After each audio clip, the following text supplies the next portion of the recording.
Programa Conexão começando e hoje direto da cidade de Piracicaba. Nossa equipe pegou a estrada e veio parar aqui, ó, no Santuário Nossa Senhora dos Prazeres, para falar quem daqui a pouquinho está chegando na cidade de Rio Claro. Nas últimas semanas a gente vem falando das transferências, inclusive do Padre Cândido, que vai para a paróquia de São Joaquim. E hoje a gente veio mostrar quem vai assumir a paróquia do Bom Jesus. Olha, uma pessoa muito querida, isso eu já posso te adiantar. Inclusive, tem bastante gente nos esperando lá dentro. Vamos ver?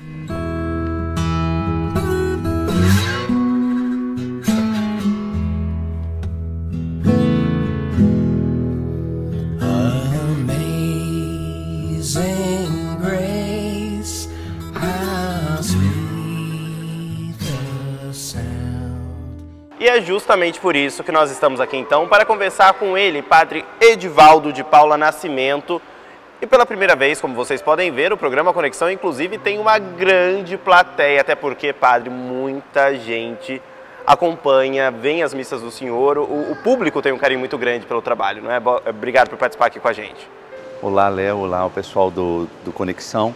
É verdade, muita gente que vem até o santuário, né, para participar das missas, e a gente eu criei uma relação muito bonita com as pessoas de verdadeira familiaridade. Então, as pessoas gostam de vir, gostam de estarem comigo. E como eu disse que hoje a gente estaria aí fazendo essa apresentação, primeira apresentação para Rio Claro, o pessoal fez questão de acompanhar. Temos aqui um pouquinho das pessoas que participam da igreja. E para a gente apresentar então, não só para o público de Rio Claro, né, mas trazer alguns detalhes a mais do Padre Edivaldo, quem é o senhor? Conta um pouco da história para mim.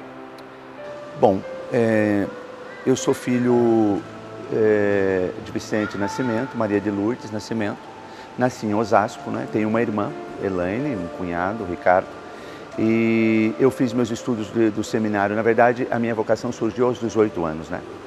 E a partir de uma Semana Santa que eu participei, morando lá em Pindamonhangaba, porque eu nasci em Osasco, depois meu pai foi transferido para o interior para trabalhar em Pindamonhangaba. E lá a gente sempre participou da igreja, eu participava, fiz catequese, né? Mas era só isso, nunca fui muito carola não, sabe?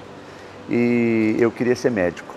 Mas eu participei de uma Semana Santa com 17 anos e ali eu ouvi o padre, um padre redentorista, fazendo uma pregação muito linda e dizendo da importância do padre na vida da igreja e fazendo um apelo vocacional. E pela primeira vez, então, eu senti, ali foi a gênese da minha vocação, eu senti o chamado. Meu pai se opôs no começo, sabe, porque queria que eu fosse médico, esse era o sonho dele, era o meu sonho e tal.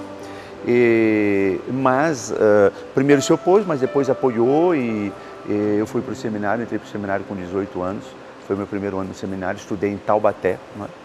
E fiz filosofia, depois teologia lá no Instituto Teológico de Taubaté. Tive como professor, por exemplo, Padre Zezinho, famoso cantor, né? O Instituto Taubaté formou grandes padres para a Igreja do Brasil. E depois eu fui ordenado, me transferi para São Paulo, fui ordenado lá em São Paulo, né? E trabalhei em São Paulo um tempo. Eu tinha um amigo aqui na Diocese de Piracicaba, né, que me fez um convite para vir para cá a pedido de Dom Eduardo, porque a Diocese estava com falta de padres na época, né? E sempre falta padres no Brasil. E então esse convite para eu vir para a Diocese, e houve um acordo entre os bispos e eu fui transferido para a Diocese de Piracicaba, vindo trabalhar em Santa Bárbara, não é? Lá ficou um bom tempo, inclusive, né? Em Santa Bárbara, 10 anos, né? Eu vim para Santa Bárbara, para a paróquia do centro, a paróquia Santa Bárbara, né? Mas já com a intenção de criar uma nova paróquia que foi dedicada a São Judas. E de fato eu vim em fevereiro e em setembro criou-se a paróquia, né? E fiquei na paróquia de São Judas durante 10 anos. No ano de 2008 eu fui transferido, a pedido de Dom Fernando, para Piracicaba, vindo aqui para o Santuário de Nossa Senhora dos Prazeres, né? E antes de falar da transferência para a cidade de Rio Claro, eu quero saber o que mudou do Padre Edivaldo hoje, com 22 anos de ordenação, do Edivaldo, aquele de 18 anos antes de entrar no seminário. Nossa, é uma pergunta legal. Eu acho assim, né, que aquela motivação primeira, quando as pessoas me perguntam, o que te fez ser padre, né? E eu continuo dizendo, como disse lá, eu quero ser padre para testemunhar um pouco daquilo que eu senti, do que Deus fez na minha vida. Especialmente do amor que eu sinto que Deus tem pela humanidade. Então, isto não mudou. sabe? Isto eu continuo trazendo, talvez ainda depois de todos os estudos, depois de toda essa experiência de anos de padre, do contato com as pessoas, esta inocência, essa ingenuidade, não é? Esta clareza de intenção. Eu amo Jesus e eu quero que mais gente possa conhecê-lo. Então, isso não mudou, mas depois a gente vai amadurecendo e tem toda a formação do seminário, a formação da nossa igreja, que é uma beleza, não é? Depois, a ordenação, o início da vida sacerdotal, você apanha um pouco aqui, um outro pouco ali, você aprende com uma pessoa vai aqui, crescendo. o trabalho pastoral, exatamente. Você vai amadurecendo, né? E eu acho que o que fez a diferença nesses anos foi justamente isso, especialmente o contato com tanta gente que eu já atendi, com tanta gente que já participou das minhas missas e especialmente as muitas histórias de amor a Deus. Eu acho que isto ajudou muito a formar o meu sacerdócio. Eu costumo dizer, digo muito aqui no santuário, né, que este povo me provoca o meu melhor, me provoca a continuar dizendo do meu amor a Deus e pregar a palavra e levar a Eucaristia e fazer os atendimentos, especialmente aqueles mais necessitados. O Papa Francisco tem insistido, né? O padre precisa estar onde o povo está, com as necessidades do povo, com as dores, com as alegrias do povo, né? O padre tem que se envolver com o povo. E eu acho que este envolvimento com o povo que fez toda a diferença nesses anos do meu sacerdócio e que me tornou o padre que eu sou hoje.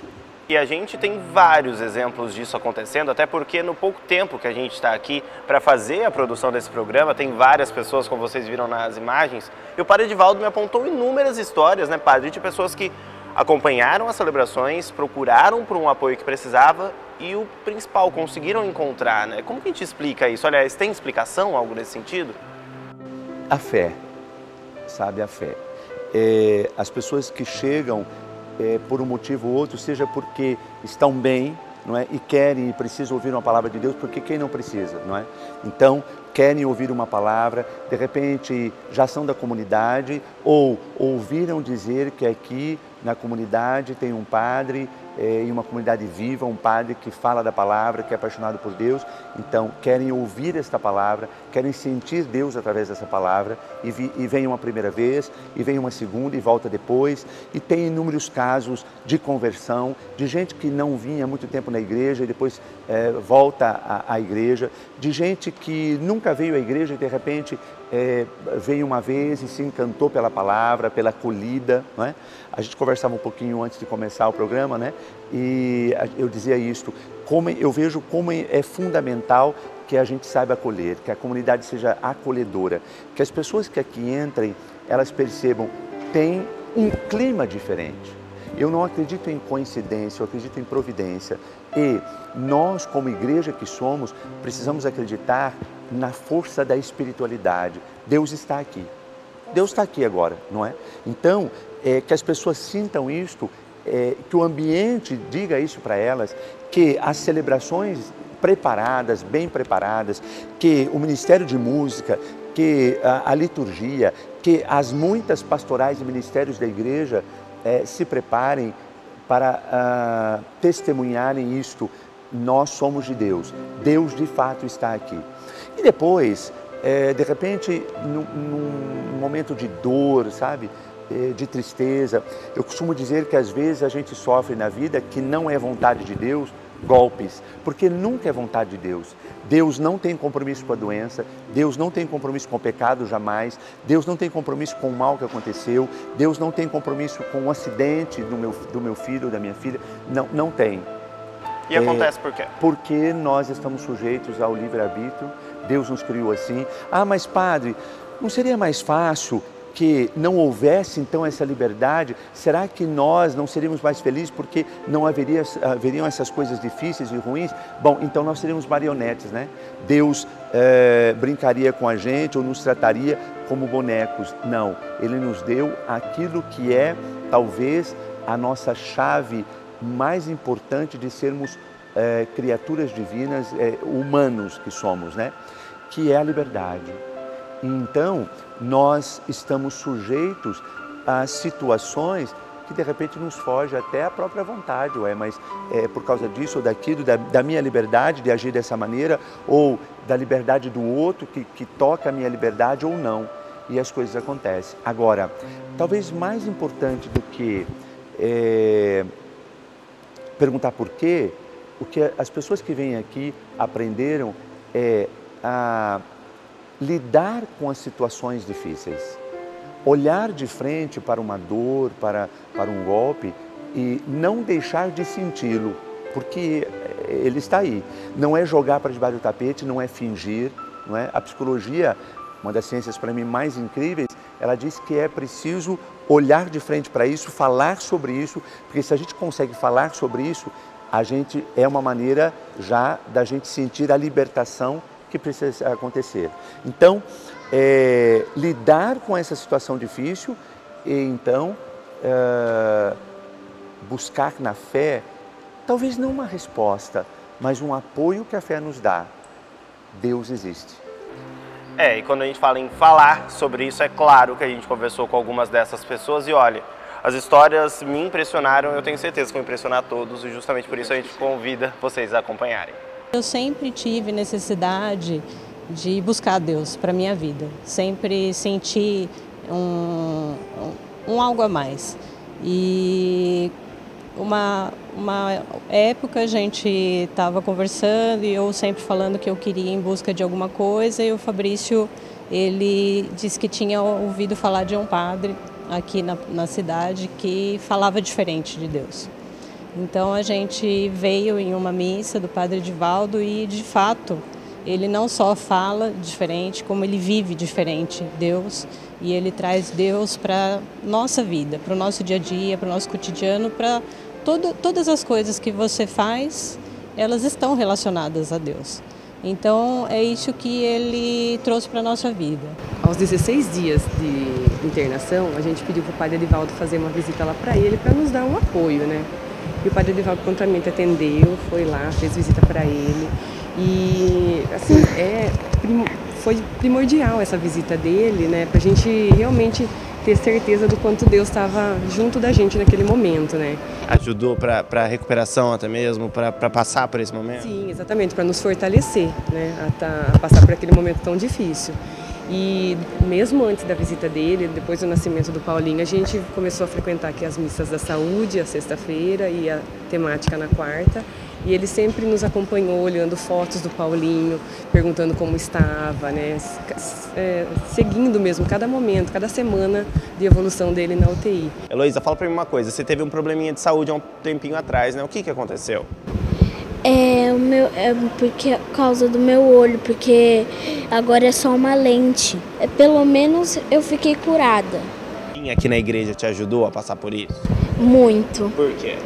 Porque ensinou a fazer muitas coisas e a saúde de Deus é sempre boa pra gente. O trabalho do Padre Edivaldo em Piracicaba deixou uma marca na comunidade médica nesses 10 anos. A priori com a instituição da Missa da Saúde, onde que ao mesmo tempo ele trabalhou a fé, fortalecendo a esperança das pessoas que procuravam a saúde, lutando com suas doenças e suas mazelas, a todo momento incentivando-as a não abandonar o tratamento. Que o tratamento, que a medicina é ofertada por nós médicos e todos os profissionais da saúde, também é uma obra de Deus. Baseado nisso, o Padre Edivaldo conquistou a confiança de todos os profissionais de saúde da cidade.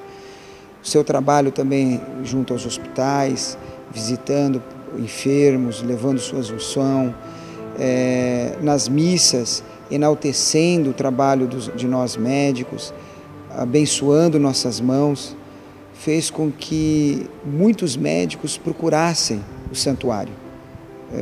Não é de se espantar que hoje muitos médicos de Piracicaba frequentam o santuário, procuram as missas, buscando uma palavra de fé, de apoio, para que eles também possam levar esta mensagem aos seus pacientes. Padre, boa parte dessas histórias, elas foram criadas ou foram realizadas nos momentos que o senhor trouxe ao longo da sua caminhada, né, como religioso. São missas específicas que são realizadas, né, celebrações. Tem duas, né, que são as mais procuradas, vamos dizer assim, né? Quais são elas? Na quarta-feira aqui, né, eu penso que Rio Claro será um outro dia, já estou te adiantando, mas na quarta-feira aqui nós temos uma missa que eu chamo de missa temática, não é? Por que é missa temática?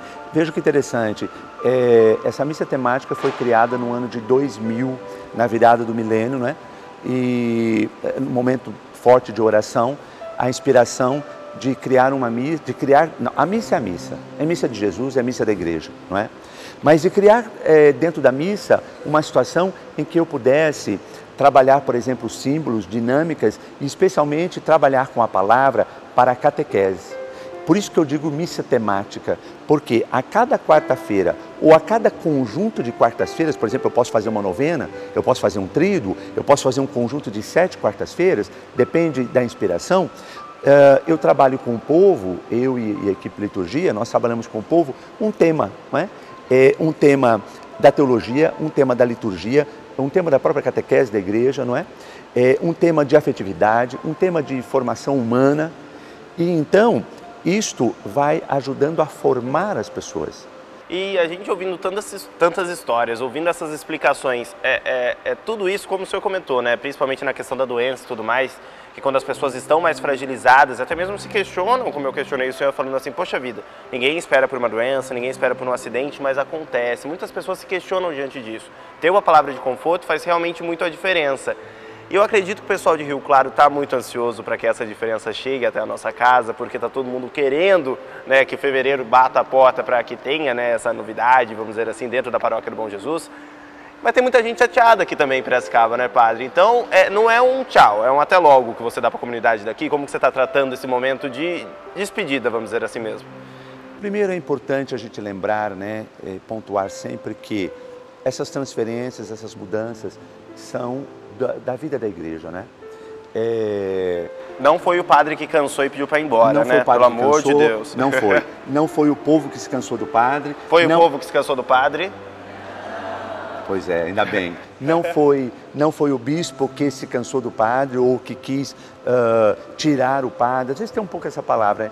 Não, eu acho que a gente precisa entender que é tradição na vida da igreja que haja essas mudanças, não é? A gente fica chateado, há um primeiro impacto, porque, nossa, está tão bom o trabalho aqui, está tão gostoso, né? E a gente conversei com o bispo e tal, mas a gente entende que a igreja precisa desse rodízio, que isso ajuda a oxigenar a comunidade, que faz parte do caminho da comunidade e só faz bem para o padre e para o povo. Nós que trabalhamos, que participamos da comunidade, possamos entender isso e que o trabalho continue. Agora, aqui tem um povo que está sentido, né? Que está chateado um pouco, mas em Rio Claro tem uma expectativa do povo lá, a minha expectativa de poder ir para somar com outros padres, não é? Acho que isso é muito claro. Tem aquilo que é o presbitério da igreja, então quer dizer, eu quero somar com os padres que já estão lá, no trabalho que já está sendo feito, que a gente sabe que é bacana, que é bem feito e tal.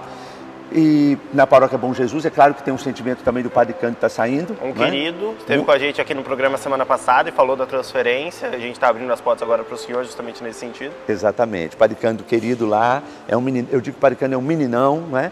E fez o seu trabalho lá no Bom Jesus, agora está indo para a Paróquia São Francisco. E eu que vou para estar com aquele povo e também, claro, para dar aquilo que é o meu toque. Acho que isso é muito importante, né? Cada um tem o seu jeitão de trabalhar, levando o mesmo evangelho, levando a mesma palavra, levando a mesma Eucaristia e trabalhando com as pastorais e ministérios. E eu vou levar o meu jeito de fazer isto agora para Rio Claro. A Paróquia Bom Jesus, aos meus paroquianos, sabe, desde Santa Bárbara eu digo uma coisa, como eu gosto quando eu consigo construir com a comunidade uma relação de paternidade, de filiação. Sabe? Em Santa Bárbara, muitos ainda hoje me encontram na rua, por exemplo, e me chamam de pai, bença pai. Em Piracicaba não foi diferente. Eu espero que eu consiga, com a minha fé, com o meu amor a Jesus, construir também em Rio Claro esta relação tão bonita entre um padre e o seu povo, que seja levar a fé em Deus, levar a paixão a Deus, né? A paixão por Jesus, de maneira que a nossa relação de fato possa ter esta cumplicidade. Eu quero chegar devagarinho, não é? Eu acho que dizendo qual é o meu estilo de trabalho, não é? Para trabalhar eu preciso propor essa situação, aquela outra, talvez fazer uma mudança aqui ou ali, mas respeitando o ritmo da comunidade, eu tenho usado muito a história do Pequeno Príncipe, né, um dos clássicos da literatura mundial, no encontro do Pequeno Príncipe com a raposa, quando ela diz, ele pede para que eles sejam amigos, e ela diz assim, calma, para sermos amigos, nós precisamos nos cativar. Então, primeiro você se senta longe de mim, e primeiro é só o olhar, é o dom do olhar. Nós nos olhamos, nós nos gostamos pelo olhar, e depois a gente vai chegando mais perto, primeiro só de olhar, um pouco mais perto, para olhar bem dentro dos olhos, e aí a gente começa a dizer. E então, quando a gente talvez menos perceber, nós nos cativamos. Aí, tudo o que acontecer será maravilhoso. Até porque você se torna eternamente responsável por tudo aquilo que cativas. Aí estão eles, um pouquinho, uma porção de todos aqueles por quem eu me sinto eternamente responsável.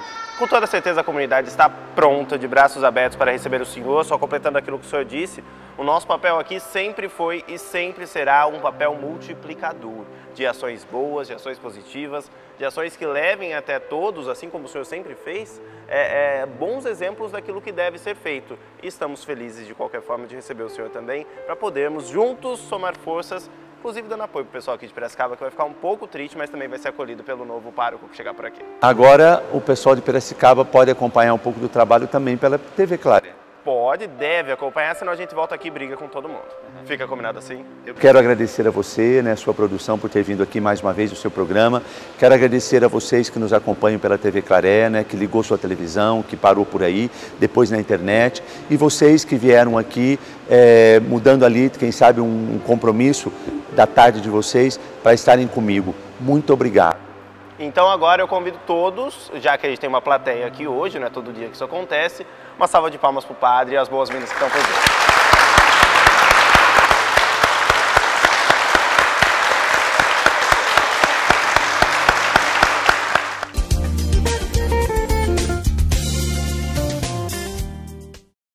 Programa Conexão de Volta, e ainda continuamos falando aqui direto do Santuário Nossa Senhora dos Prazeres, na cidade de Piracicaba. E que programa foi esse, não? No primeiro bloco a gente conversou com o Padre Edivaldo, uma pessoa extremamente querida aqui da comunidade, você viu aí pelos depoimentos, e ele a partir de fevereiro vai ser recepcionado de braços abertos pela paróquia do Bom Jesus, da mesma maneira como recebe até breve aqui da comunidade piracicabana.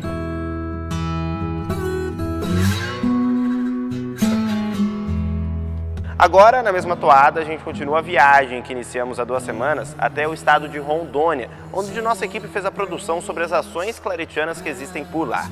Hoje a gente encerra falando sobre as atividades desenvolvidas no âmbito da educação, construindo uma comunidade cada vez melhor.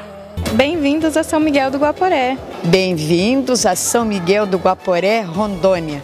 Quase 25 mil habitantes. Expansão ao redor da paróquia São Miguel Arcanjo. São Miguel é um lugar quase no meio da diocese. Nossa diocese tem 3 regiões pastorais. Uma lá na sede, outra aqui no centro e outra ao sul. Em certa maneira, aqui é o centro. Por isso, muitos cursos e encontros como diocese são feitos aqui em São Miguel. E até mesmo porque a paróquia hoje tem uma assistência social de uma ajuda própria claretiana também, através dos vales, né, que ajuda ao trabalho nas famílias carentes da cidade. Então é um trabalho em evangelização e ação. Tem um trabalho bastante árduo, tem bastante catequistas, pastoral da criança caminha bem, alguns grupos de reflexões, pastoral da juventude. E a cada domingo que a gente vê todo o povo reunido, confraternizando a palavra de Deus, para nós é muito gratificante, né? Dentre os caminhos que estavam por vir, o próximo destino levava até a sala de aula. O desenvolvimento aumentou e agora está assim, sem barreiras. Desde 2011, centenas de alunos têm acesso à formação superior à distância pelo Claretiano Rede de Educação. A possibilidade da formação profissional disponível em qualquer lugar e a todo momento. Coisa de 60 alunos, né, a gente iniciou.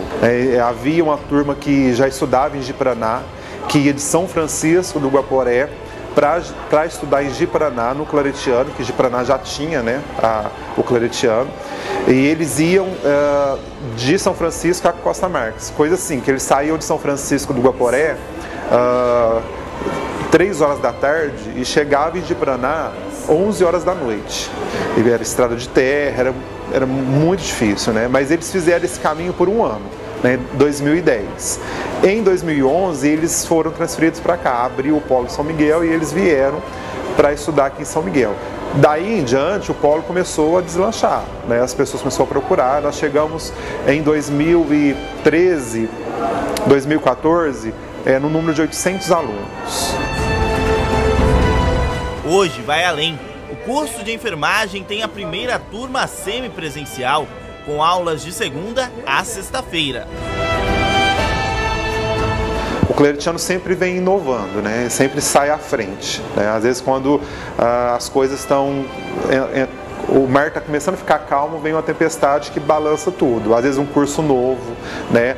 Uma modalidade nova. E agora para nós aqui em São Miguel do Guaporé é a questão do semipresencial, né? Que está sendo aí um diferencial que as pessoas estão olhando para isso e falando assim, mas o que é isso, né? O que é o semipresencial, né? Como funciona isso?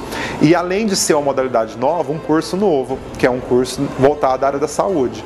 Nesse tempo ele tem aula de laboratório, ele tem aula com o professor, enfim, a mesma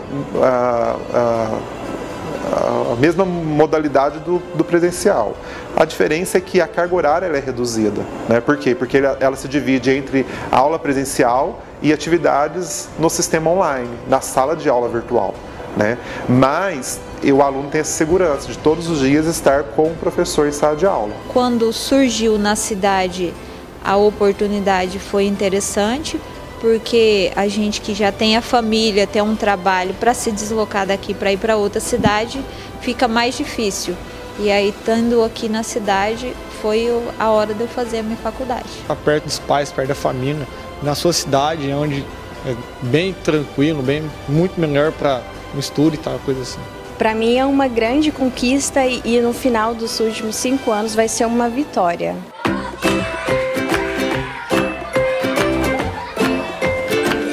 Muito bem, sendo assim, o programa Conexão de hoje vai ficando por aqui. Muito obrigado a todos que nos acompanharam. E já sabe, se quiser rever este ou outros programas, basta acessar o tvclaré.com. Temos um encontro marcado todas as terças-feiras a partir das 2 da tarde e eu espero por vocês. Tenham todos uma excelente semana. Até mais. Tchau!